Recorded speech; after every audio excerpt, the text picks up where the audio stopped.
Digitalisierung heißt für Deutschland enorme Chancen für die Zukunft. Beispielsweise, weil wir in Deutschland unglaublich viele Dinge haben und mit diesen Dingen auch das Internet der Dinge gestalten können.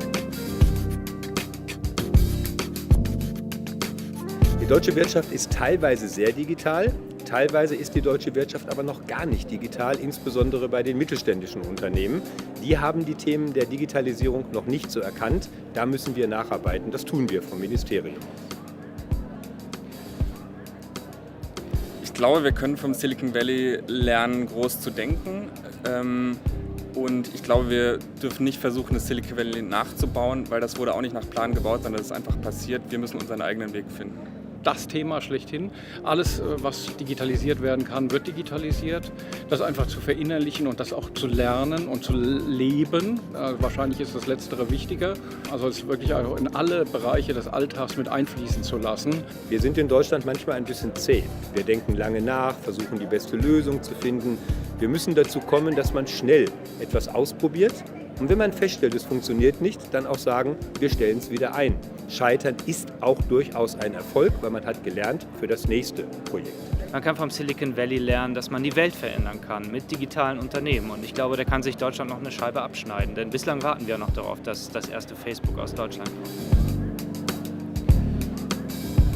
Der Mittelstand bildet den Grundpfeiler der deutschen Wirtschaft und der Mittelstand ist deutlich flexibler als die Großkonzerne, weswegen wir da auch viel ausprobieren können. Der Mittelstand hat deswegen eine Schlüsselposition bei der Digitalisierung, weil die meisten der deutschen Unternehmen nun mal mittelständische Unternehmen sind. Und die mittelständischen Unternehmen sind das Rückgrat der deutschen Wirtschaft. Die Frage ist, glaube ich, nicht, ob man die Digitalisierung im Mittelstand braucht, sondern wie man es umsetzen kann.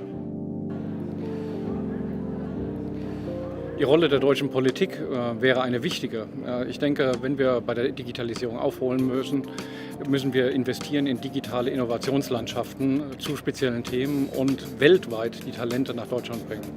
Tja, also die deutsche Politik, jetzt vor allen Dingen im Wahlkampf, lichtet sich ganz gerne mit Start-upern ab und postet die Fotos bei sozialen Medien.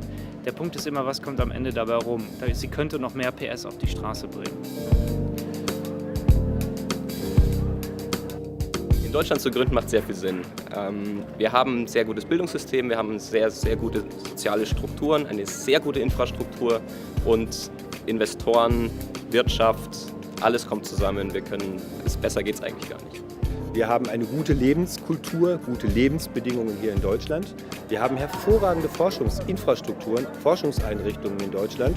Was uns noch ein bisschen fehlt, ist, die guten Unternehmen, die Forschungseinrichtungen und die Start-ups zusammenzubringen, zu vernetzen, um daraus Mehrwert zu erzeugen. Und deswegen haben wir die Digital Hub-Initiative gegründet, wo wir genau das versuchen, an 12 Standorten in Deutschland prominent ein Thema in den Mittelpunkt zu schieben, dort Start-ups mit Unternehmen, mit Wissenschaft zusammenzubringen, gemeinsam an Lösungen zu arbeiten und dann hoffentlich, das ist unser Ziel, das nächste Big Thing in Deutschland zu gründen.